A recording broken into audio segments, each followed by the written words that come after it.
সর্বরোগের মহৌষধ কথাটির সঙ্গে আমরা সবাই কম বেশি পরিচিত। এবার সব ধরনের সাপের বিষের বিরুদ্ধে কার্যকর একটি অ্যান্টিবডি আবিষ্কার করেছেন মার্কিন গবেষণা সংস্থা স্ক্রিপস রিসার্চের একদল বিজ্ঞানী। বর্তমানে অ্যান্টিবডিটির মাধ্যমে সব জাতের সাপের বিষের বিরুদ্ধে কার্যকর অ্যান্টিভেনম তৈরির কাজ চলছে। এমন আরও প্রয়োজনীয় তথ্য ও টিপস পেতে সাবস্ক্রাইব করে পাশে থাকুন।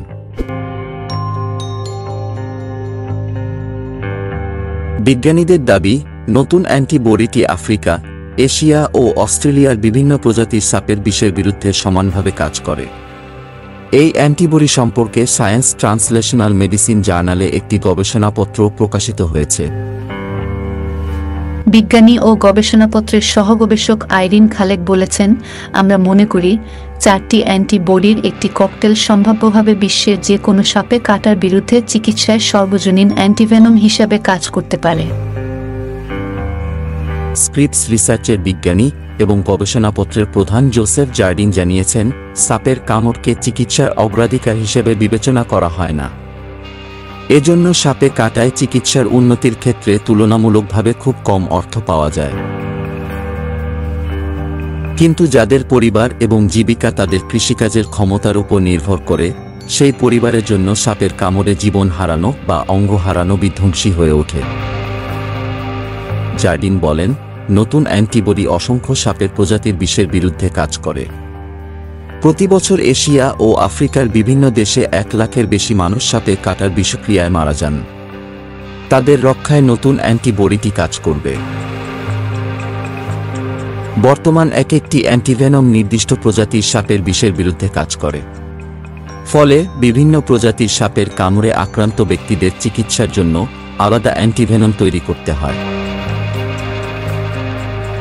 জার্ডিন ও তার সহকর্মীরা অ্যান্টিবডিটি আবিষ্কারের সময় সাপের বিষের ইলাপিড থেকে প্রোটিনকে বিচ্ছিন্ন করে প্রথমে থ্রিফিঙ্গার টক্সিন বা 3FTX নামের এক ধরনের প্রোটিনের খোঁজ পান। বিভিন্ন প্রজাতির সাপের বিষে থাকা এই প্রোটিন খুবই বিষাক্ত।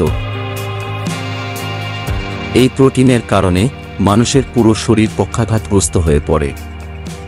আর তাই এই প্রোটিনকে দুর্বল করার জন্য কাজ শুরু করেন তারা। অবশেষে 95MAT5 নামের অ্যান্টিবডির খোঁজ পাওয়া গেছে, যা সব প্রজাতির সাপের বিষের বিরুদ্ধে সক্রিয় ভূমিকা রাখতে পারে। জোসেফ জার্ডিন এবং আইরিন খালেক ছাড়াও গবেষণার লেখকদের মধ্যে রয়েছেন স্ক্রিপস রিসার্চের গবেষক Yenthi Kim Nguyen, Jordan Woehl, Jessica M Smith, Karen Sai Francisco, Yeojin Kim, Laetitia Misson Mindrebo, Cook Tran, Mateus Kate জিওর, Oliver Limbo, Megan Verma, Robin L Stanfield, Dennis R Burton, Devin শোক এবং Ian A Wilson. Liverpool School of Tropical মেডিসিনের Evie বোরে, Rohit N Patel, Stephanie K Menzies, Stuart Ainsworth, Robert A Harrison এবং Nicholas R Caswell. ভারতীয় বিজ্ঞান ইনস্টিটিউটের আর CNG Lakshmi, সুযোগ খোচারে এবং কার্তিক সুনগর।